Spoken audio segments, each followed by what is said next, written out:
20대의 꽃다운 여성들이 하루에도 몇 번씩 끌려가 짐승처럼 성폭행을 당하고 언제 죽어도 이상하지 않은 인권이라고는 털끝만큼도 찾아볼 수 없는 곳이 있습니다.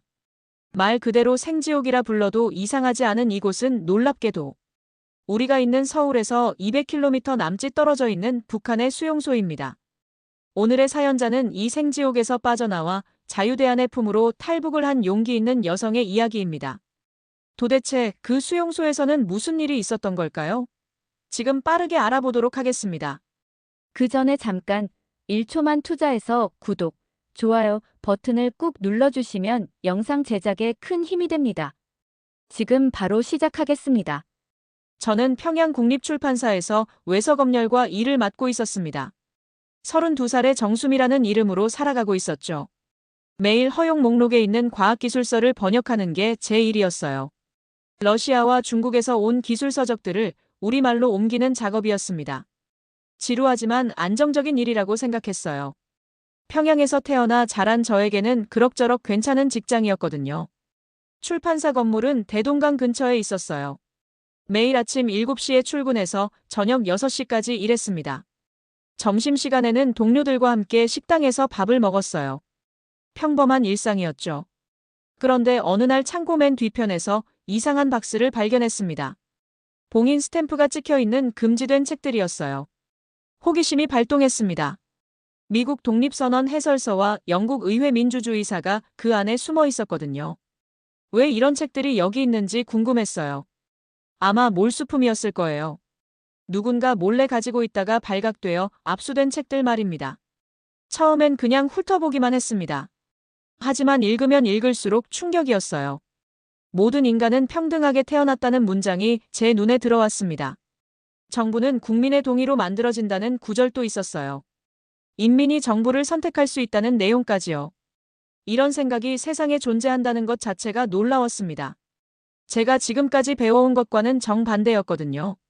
낮에는 구절을 삭제하고 각색해서 검열판을 만들었지만 밤에는 몰래 원문을 베껴 적기 시작했죠. 집에 가져갈 수는 없으니까 사무실에서 몰래 베꼈어요. 손이 아플 정도로 열심히 적었습니다. 자유라는 단어, 권리라는 개념, 민주주의라는 제도에 대해 하나하나 적어갔어요. 모든 인간은 평등하게라는 문장을 입술로 따라 읽는 순간이었어요. 가슴이 뛰었습니다.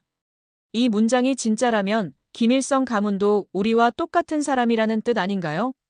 그런 생각이 머릿속을 스쳤어요. 위험한 생각이었지만 멈출 수 없었습니다. 그때 문틈으로 누군가 저를 보고 있었어요. 동료 김순이었습니다. 눈이 마주쳤는데 그 사람 표정이 이상했어요. 놀란 것 같기도 하고 걱정하는 것 같기도 했습니다. 저는 급히 종이를 숨겼어요. 순이는 아무 말 없이 돌아갔습니다. 하지만 그 눈빛이 불안했어요. 며칠 뒤 보위부가 들이닥쳤습니다. 사상 오염이라는 죄목이었죠. 책상 서랍에서 제가 손으로 쓴 번역 노트와 영국 근대사 책갈피가 나왔어요. 순이가 신고했구나 싶었습니다. 배신감이 들었지만 원망할 수는 없었어요. 그 사람도 자신을 지키려고 한 거니까요.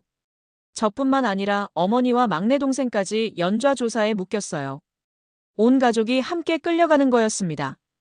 연좌제라는 게 이런 거구나 싶었어요. 한 사람의 죄로 온 가족이 벌을 받는 시스템이었습니다. 어머니가 울면서 제게 뭘 잘못했느냐고 물었지만 설명할 수 없었어요. 트럭에 실려 산속으로 향했어요. 길이 험했습니다. 포장도로를 벗어나자 비포장길이 이어졌어요. 감시탑과 철조망, 순찰견이 보였습니다. 안내판에는 제15호 관리소라고 적혀 있었어요. 요덕이라는 지명도 처음 들어봤습니다. 계곡은 안개와 나무 수액 냄새로 가득했어요. 멀리서 간헐적으로 들려오는 경고 사격 소리까지요. 초소위 붉은 전등이 깜빡일 때마다 저는 스스로를 다독였습니다. 나는 책을 읽었을 뿐인데 라고 말이에요. 하지만 이곳에서는 그 생각조차 죄가 되는 것 같았어요. 철조망 너머로 보이는 험준한 산봉우리들이 마치 거대한 감옥벽처럼 느껴졌습니다. 요덕군 전체가 하나의 큰 우리였던 거죠. 여기서 나갈 수 있을까 하는 생각이 들었어요. 하지만 포기할 수는 없었습니다. 언젠가는 나가야 한다고 마음먹었어요. 첫날, 저는 번호표를 받고 머리카락이 잘렸습니다. 긴 머리를 자르는 동안 눈물이 났어요. 마지막 남은 자존심마저 사라지는 느낌이었습니다. 배급표에는 옥수수죽 3회분이 적혀 있었어요. 무게는 100g에서 200g 수준이었습니다. 손바닥만 한 그릇에 묽은 죽이 전부였어요. 이걸로 하루를 버텨야 한다는 게 믿어지지 않았습니다. 수용소 규칙을 설명받았어요. 하루 14시간에서 16시간의 벌목과 채광, 피복 공장 노역이 이어진다고 했습니다. 새벽 5시에 일어나서 밤 9시까지 일해야 했어요. 할당을 못 채우면 저녁 배급이 삭감됐습니다. 나무를 몇 그루 베어야 하는지, 돌을 몇 개 나르는지 모든 게 정해져 있었어요. 첫 작업은 벌목이었습니다. 도끼도 제대로 된 게 아니었어요. 무딘 날로 나무를 베려니 손바닥에 물집이 잡혔습니다. 며칠 지나자 물집이 터져서 피가 났어요. 그래도 멈출 수 없었습니다. 감시원이 계속 지켜보고 있었거든요. 자아비판 시간이 가장 힘들었습니다. 매일 저녁 1시간씩 자신의 잘못을 반성하는 시간이었어요. 구호를 틀리자 몽둥이로 무릎을 꿇린 채 뺨을 수차례 얻어맞았습니다. 위대한 수령님을 모독했다는 이유였어요. 입안이 터져서 피가 났지만 참아야 했습니다. 다른 수감자들도 마찬가지였어요. 누군가는 작업 태도가 불량하다고 맞고 또 누군가는 식사 예절이 나쁘다고 굶었습니다. 이유는 항상 있었어요. 감시원들이 만들어내는 이유였죠. 밤엔 여성방에서 들려오는 흐느낌 소리가 끝없이 이어졌습니다. 누군가는 감시원 숙소로 불려가서 돌아오지 않기도 했어요. 다음 날 야산 운반길에서 탈진해 쓰러졌을 때였어요. 돌멩이를 가득 담은 바구니가 너무 무거웠습니다. 20kg은 넘었을 거예요. 다리에 힘이 풀리면서 그대로 주저앉았어요. 어지러웠습니다. 며칠째 제대로 못 먹어서 그런 것 같았어요. 그때 과묵한 보위대원 박명수가 물통을 슬쩍 건네며 말하지 마요라고 낮게 말했습니다. 물을 마시는 동안 그가 주위를 살폈어요. 다른 감시원들이 보지 않도록 지켜주는 거였습니다. 고마웠어요. 이런 곳에서도 인간미를 보여주는 사람이 있다는 게요. 동시에 또 다른 여성이 임신 넉 달 차임에도 곡괭이 작업에 투입됐다가 쓰러지는 모습을 봤습니다. 이름은 리영이었어요. 26살의 여성이었습니다. 배를 움켜쥐고 신음했어요. 피가 바지를 적셨습니다. 유산하는 것 같았어요. 쓸모없으면 배급 끊는다는 고함이 들렸습니다. 감시원의 목소리였죠. 영희는 그대로 바닥에 쓰러졌어요. 하지만 아무도 도와주지 않았습니다. 오히려 감시원은 빨리 일어나라고 소리쳤어요. 임산부조차 예외가 없었습니다. 그 순간 저는 깨달았어요. 이곳에서는 임산부도 아이도 노인도 모두 똑같은 도구였다는 걸요. 교화라는 이름으로 포장된 노예노동이었습니다. 사람을 사람으로 보지 않는 곳이었어요. 박명수가 다시 다가와서 말했습니다. 여기서는 살아남는 게 최고의 저항이에요. 그의 눈빛에서 뭔가 다른 걸 느꼈어요. 이 사람도 양심이 있구나 싶었습니다. 밤이 되자 옥수수죽도 제대로 못 받은 사람들이 쥐며 도롱뇽을 잡아 날것으로 씹어 먹었어요. 생존이 전부인 곳이었습니다. 첫 주가 지나자 제 몸무게가 눈에 띄게 줄었어요. 거울이 없어서 정확히는 모르지만 옷이 헐렁해진 걸 보니 많이 빠진 것 같았습니다. 세 번째 주, 저는 공개 처벌장으로 끌려갔습니다. 도주 시도라는 죄목이 호명되고 모두가 보게 강제로 줄 세워졌어요. 1000명이 넘는 수감자들이 운동장에 모였습니다. 남녀노소 할 것 없이 모두 나와야 했어요. 공개 처형과 구타 시연은 탈주 의지를 꺾기 위한 의식이었습니다. 20살 남자가 기둥에 묶여 있었어요. 이름은 최진호라고 했습니다. 탈북을 시도했다가 붙잡힌 거였어요. 감시원이 죄목을 읽어내려갔습니다. 반역죄, 도주죄, 체제 전복 시도죄까지요. 진호는 고개를 숙이고 있었어요. 이미 많이 맞았는지 얼굴이 퉁퉁 부어 있었습니다. 감시원이 몽둥이로 그를 때렸어요. 한 대, 두 대, 세 대. 뼈가 부러지는 소리가 들렸습니다. 남자는 비명을 질렀어요. 저는 눈을 감고 싶었지만 감을 수 없었습니다. 감으면 저도 처벌받거든요. 모두가 똑똑히 봐야 했어요. 이런 일이 일어날 수 있다는 걸 기억하라는 뜻이었습니다. 1시간 넘게 계속됐어요. 진호는 중간에 기절했다가 물을 맞고 깨어나기를 반복했습니다. 마지막에는 총으로 쐈어요. 공개 처형이었습니다. 20살 청년이 그렇게 죽었어요. 시체는 며칠 동안 그대로 두었습니다. 본보기로 말이에요. 그날 밤 배급을 받지 못한 방에서 몇몇이 쥐와 도롱뇽을 잡아 날것으로 씹었어요. 어떤 아이는 돼지 분뇨 속 미소화된 옥수수 알갱이를 집어먹다 들켜 폭행을 당했습니다. 12살밖에 안 된 아이였어요. 박철민이라는 이름이었습니다. 그 아이 어머니가 울면서 빌었지만 소용없었어요. 아이는 하루 종일 굶었어요. 벌로 받은 거였습니다. 그 다음 날에는 더 심한 노동에 투입됐어요. 어른도 힘든 일을 12살 아이가 해야 했습니다. 보다가 마음이 아팠어요. 하지만 도와줄 수 없었습니다. 저도 언제 그런 처벌을 받을지 모르니까요. 저 옆자리에 있던 임산부 영희는 복부를 걷어차인 뒤 과다출혈로 의무실로 실려갔어요. 다시 돌아오지 않았습니다. 다음 날 누군가 말하길 아이와 함께 죽었다고 했어요. 의무실이라고 하지만 제대로 된 치료는 받을 수 없는 곳이었거든요. 그날 처음으로 마음속 문장을 완성했습니다. 여기서 나가야 산다고요. 이곳에 있으면 언젠가는 죽는다는 걸 깨달았어요. 영희처럼, 진호처럼, 철민이처럼 말이에요. 살기 위해서는 탈출해야 했습니다. 밤이 깊어지자 박명수가 어둠 속에서 다가왔어요. 감찰 주간엔 경비가 분산됩니다. 그때 철문과 철조망을 2번 넘으면 산길로 붙을 수 있어요. 대신 한 번만 들키면 끝입니다라고 말했습니다. 진짜 탈출 계획을 세우고 있었던 거예요. 저는 물었어요. 당신은 왜 나를 돕죠? 박명수는 짧게 답했습니다. 여기서도 사람이니까요. 그의 말이 가슴에 박혔어요. 이곳에서 사람다움을 지킨다는 게 얼마나 어려운 일인지 알고 있었거든요. 매일 죽음을 보고 굶주림에 시달리고 폭력에 노출되는 곳이었습니다. 그럼에도 양심을 버리지 않은 사람이 있다는 게 희망이었어요. 저는 결심했습니다. 도망치기로요. 죽더라도 여기서 썩어갈 수는 없었어요. 영희와 그 아이처럼 되고 싶지 않았습니다. 자유라는 단어가 머릿속에서 맴돌았어요. 책에서 읽었던 그 단어가 이제야 진짜 의미로 다가왔습니다. 박명수가 세부 계획을 알려줬어요. 감찰은 보통 일주일에 한 번 있는데 그때 경비들이 여기저기 흩어진다고 했습니다. 첫 번째 철문은 그가 미리 열어둘 수 있다고 했어요. 두 번째 철조망은 직접 뚫어야 한다고 했습니다. 위험하지만 불가능하지는 않다고 했어요. 감찰 주간이 시작됐습니다. 수용소는 청소와 점검으로 소란스러웠고 경비는 구역별로 흩어졌어요. 박명수가 며칠 전부터 준비를 해왔다는 걸 알 수 있었습니다. 경비 순찰 시간을 정확히 파악하고 있었거든요. 밤, 침묵의 신호를 보냈어요. 손목을 한번 흔드는 것이었습니다. 드디어 때가 온 거죠. 마음의 준비를 했어요. 실패하면 죽는다는 각오로 임했습니다.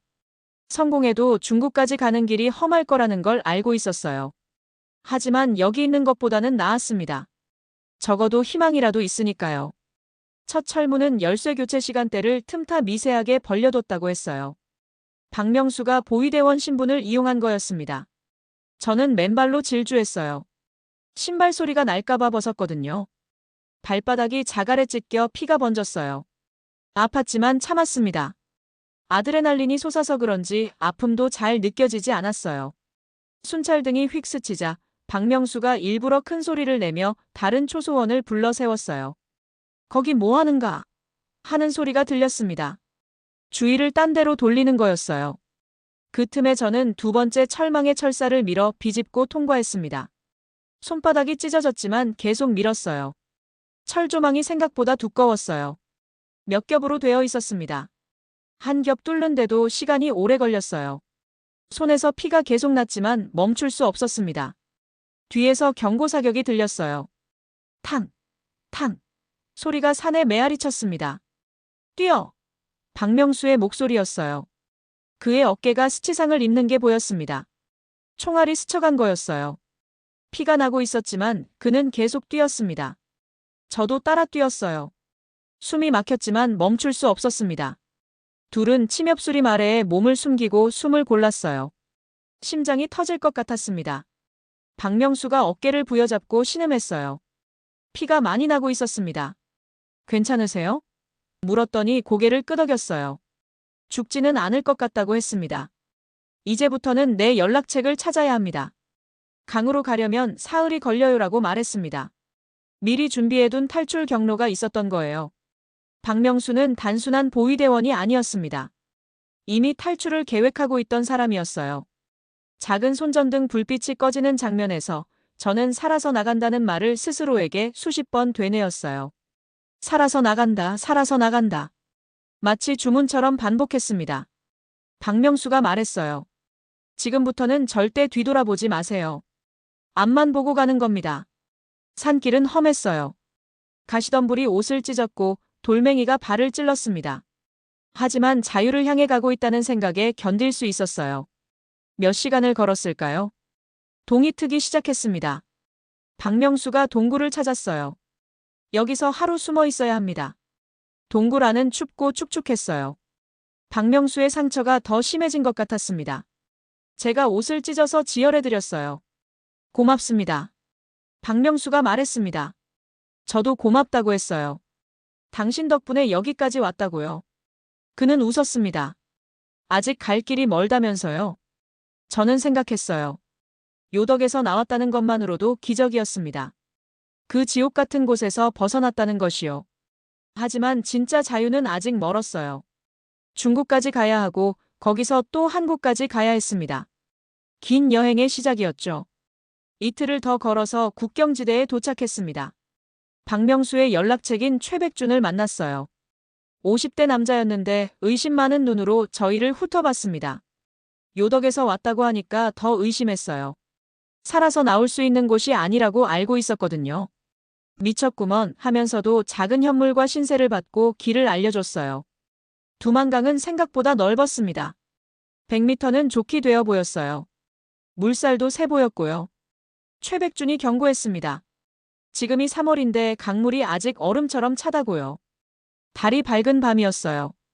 경계등이 멀리서 흔들렸습니다. 북한 쪽 감시초소에서 비추는 불빛이었어요. 최백준이 말했어요. 저 불빛이 보이지 않을 때 건너야 해요. 순찰대가 지나간 직후가 가장 안전하다고요. 시간을 재야 했습니다. 1시간을 기다렸어요. 순찰대가 지나가는 소리가 들렸습니다. 발소리와 개 짖는 소리까지요. 그들이 지나간 뒤 10분 정도 후에 움직이기로 했어요. 그 사이에 다음 순찰이 오기까지는 시간이 있다고 했습니다. 얕은 여울로 들어갔어요. 물이 정말 차가웠습니다. 발목까지만 담갔는데도 감각이 없어졌어요. 허리까지 차올랐을 때는 온몸이 떨렸습니다. 물살이 생각보다 세었어요.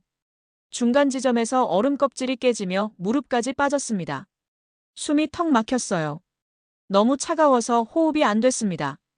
박명수가 제 팔을 잡아당겼어요. 조금만 더 가면 돼요. 상처 입은 어깨로 저를 도와주는 거였습니다. 고마웠어요. 정말 고마웠어요. 그때 강 건너편에서 개 짖는 소리가 들렸어요. 중국 쪽 개들이었습니다. 저희를 감지한 것 같았어요. 둘은 몸을 더욱 낮추고 물풀을 헤집으며 겨우 강둑에 닿았어요. 온몸이 떨렸습니다. 추위 때문이기도 했지만 긴장감 때문이기도 했어요. 드디어 북한 땅을 벗어났다는 실감이 났습니다. 하지만 바로 안심할 수는 없었어요. 중국 공안의 불시 단속을 피해야 했거든요. 북송되면 곧 사형 선고나 다름없다고 박명수가 말했습니다. 잡히면 요덕보다 더한 곳으로 갈 거라고 했어요. 트럭 짐칸과 시골길을 번갈아 타야 했습니다. 브로커들이 기다리고 있었는데 말이 없었어요. 돈이 먼저다, 이것만 반복했습니다. 저희는 돈이 없었어요. 박명수가 가진 건 수용소에서 몰래 빼온 작은 반지 하나뿐이었습니다. 그것도 원래 죄수가 끼고 있던 거였어요. 브로커는 그걸 보더니 코웃음을 쳤습니다. 이걸로는 버스표도 못 산다고 했어요. 결국 노가다를 해야 했습니다. 중국 농가에서 허드렛 일을 하며 돈을 모았어요. 박명수는 벽돌 나르는 일을, 저는 밭일을 도왔습니다. 중국 사람들은 저희가 조선족인 줄 알았어요. 말이 통하니까요. 몇 주 동안 일해서 겨우 남쪽으로 갈 돈을 모았어요. 자유의 값은 생각보다 비쌌습니다. 하루에 10위안도 안 되는 돈을 받으면서 모으려니 시간이 오래 걸렸어요. 그래도 포기할 수 없었습니다. 한국에 가야 했거든요. 중국 북부의 헛간 뒤편에서 며칠을 숨었습니다. 쌀포대 나르기, 밤 운송 같은 허드렛일로 숙식을 때웠어요. 브로커가 바뀔 때마다 암호가 바뀌었습니다. 파란새, 붉은 꽃, 하얀 구름, 이런 식이었어요. 틀리면 의심받았습니다. 버스 검문 소식이 들리면 저희는 뒷좌석 바닥과 이불 더미 사이로 숨었어요. 호흡을 줄이는 법, 기침을 삼키는 법을 배웠습니다. 몇 시간씩 움직이지 말고 있어야 했거든요. 다리가 저려도 참아야 했어요. 한 번은 공안이 버스에 올라와서 검문을 했습니다. 제 바로 위에서 발소리가 들렸어요.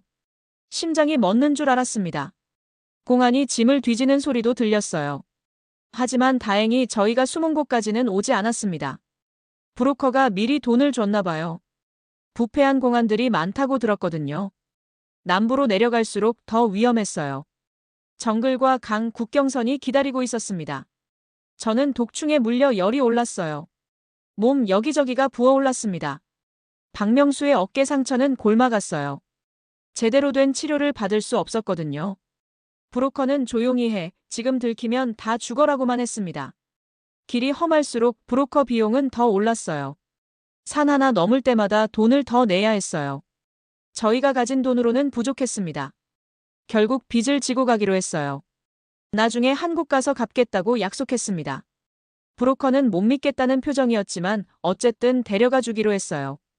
대신 조건이 있었습니다.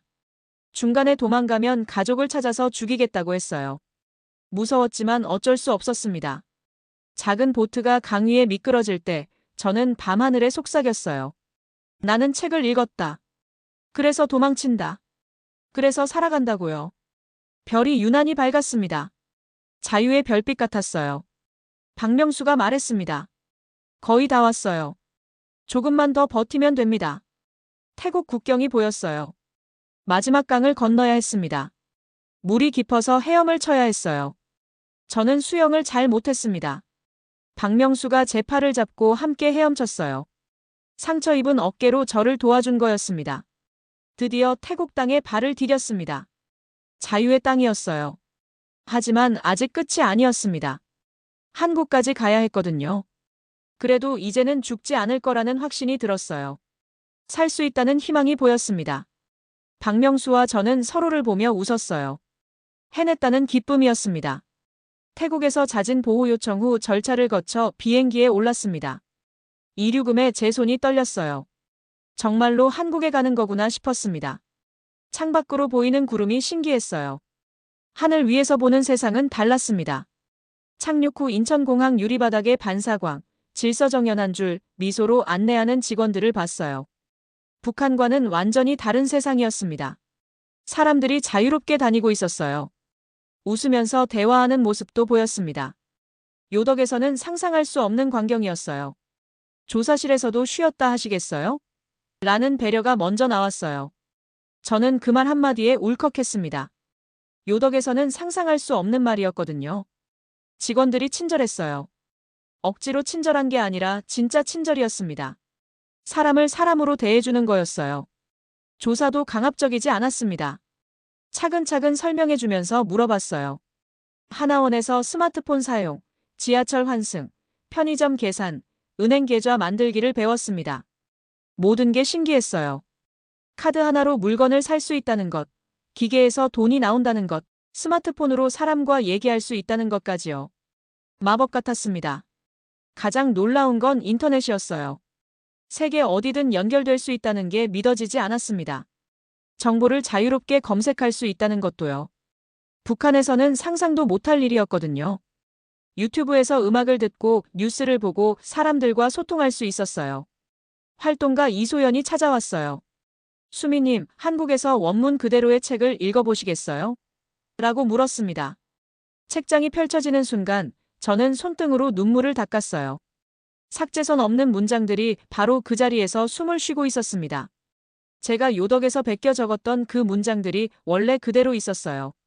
모든 인간은 평등하게 태어났다는 문장도, 정부는 국민의 동의로 만들어진다는 구절도요. 검열당하지 않은 완전한 형태로 말이에요. 감동이었습니다. 출판사 편집장 김지훈이 제안했어요. 당신의 기록을 책으로 엮읍시다. 영국 특파원 마이클이 말했습니다. 당신의 증언을 국제사회에 전하겠습니다. 저는 고개를 끄덕였지만 한 페이지마다 요덕의 얼굴들이 떠올라 펜을 놓지 못했어요. 영희와 그 아이, 돼지똥을 먹던 12살. 소년 철민이 공개처형 당한 20살 청년 진호의 얼굴이 계속 보였습니다. 이들의 이야기도 함께 써야 한다고 생각했어요. 저 혼자만 살아남은 게 아니라 이들이 저를 통해 세상에 말하고 싶어 한다는 느낌이었습니다. 박명수는 건설 현장에서 일했어요. 어깨 상처 때문에 힘든 일이었지만 묵묵히 해냈습니다. 가끔 원고 교정을 도와줬어요. 그날 제가 한 일도 기록해야 합니다라고 떨리는 목소리로 말했습니다. 그는 과거를 털어놓기 시작했어요. 저는 낮에는 번역을, 밤에는 원고를 썼습니다. 하루도 빠지지 않고 썼어요.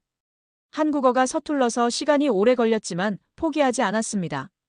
박명수는 건설 현장에서 일하며 치료비를 아끼고 가끔 원고 교정을 도와줬어요. 그날 제가 한 일도 기록해야 합니다라고 떨리는 목소리로 말했습니다. 그는 과거를 털어놓기 시작했어요. 보위대원으로서 했던 일들, 양심을 저버린 순간들, 그리고 저를 도운 이유까지요. 처음에는 체제에 충성했다고 했습니다. 김일성, 김정일을 진심으로 믿었다고요. 하지만 요덕에서 일하면서 생각이 바뀌었다고 했어요. 너무 많은 죽음을 봤다고 했습니다. 죄 없는 사람들이 고문당하고 굶어 죽는 걸 봤다고요. 아이들까지 그런 일을 당하는 걸 보고 견딜 수 없었다고 했어요. 저는 듣고 기록하고 물었습니다. 그렇다면 지금 당신은? 박명수가 답했어요. 빚을 갚고 있습니다. 그의 눈에서 진실을 봤어요. 속죄하며 살아가는 사람의 눈빛이었습니다. 과거를 후회하며 새로운 삶을 살려고 노력하는 모습이었어요. 저도 그런 마음이었습니다. 살아남은 자로서 해야 할 일이 있다고 생각했거든요. 책이 나왔을 때 반응이 뜨거웠어요. 많은 사람들이 관심을 보였습니다. 하지만 몇몇은 과장 아니냐고도 물었어요. 북한이 정말 그렇게 끔찍한 곳이냐고 의심하는 사람들도 있었습니다. 저는 증언과 자료를 덧붙였어요. 요덕의 구역체계, 배급량, 고문법, 공개처벌, 위성사진까지요. 모든 걸 정확히 기록했습니다. 한 글자도 거짓이 없다고 확신했어요. 다른 탈북자들의 증언도 함께 실었습니다. 강철환, 안명철 같은 분들의 이야기와 비교해도 일치했거든요. 강연을 다니기 시작했어요. 대학교, 시민단체, 교회에서 제 이야기를 했습니다. 처음에는 떨렸어요. 많은 사람 앞에서 말하는 게 익숙하지 않았거든요. 하지만 점점 익숙해졌습니다. 사람들이 진지하게 들어줬어요. 강연 말미에 저는 어머니의 이름을 불렀어요. 언젠가 이 문장을 고향에서 큰 소리로 읽을 수 있기를. 그리고 마지막 장을 덮었습니다. 매번 울었어요. 감정이 북받쳐서요. 청중들도 같이 울었습니다. 공감해주는 게 고마웠어요. 이소연은 탈북민 멘토링을 연결해줬어요. 저와 같은 처지의 사람들을 만날 수 있었습니다. 서로의 아픔을 나누고 위로받았어요. 마이클은 국제포럼을 주선했어요. 유엔에서도 증언할 기회를 줬습니다. 세계 여러 나라 사람들에게 북한의 실상을 알릴 수 있었어요. 김지우는 이쇠를 결정하며 말했어요. 이건 한 개인의 회복 기록이자 대한민국이 지켜야 할 가치의 책입니다. 그 말이 마음에 와닿았어요. 제 이야기가 단순한 경험담이 아니라 인권의 소중함을 알리는 증언이 됐다는 느낌이었거든요. 저는 깨달았어요. 제가 요덕에서 읽었던 그 문장들이 이제 현실이 됐다는 걸요. 모든 인간은 평등하게 태어났다는 말이 한국에서는 당연한 진실이었습니다. 정부는 국민의 동의로 만들어진다는 말도 여기서는 사실이었어요. 자유롭게 책을 읽고 생각하고 말할 수 있는 곳이었습니다. 박명수와 저는 가끔 만나서 차를 마셨어요. 우리가 해낸 일에 대해 이야기했습니다. 그는 말했어요. 우리가 살아남은 이유가 있을 거라고. 죽은 사람들의 목소리가 되어주기 위해서라고요. 저도 그렇게 생각했습니다. 지금도 요덕에는 사람들이 있을 거예요. 저처럼 책을 읽다가 잡혀온 사람, 영희처럼 아이와 함께 죽어간 사람들이요. 제가 할 일은 그들을 기억하고 세상에 알리는 것입니다. 그것이 살아남은 자의 의무라고 생각해요. 자유는 공짜가 아니라는 걸 이제 압니다. 피와 눈물로 얻어낸 소중한 것이에요.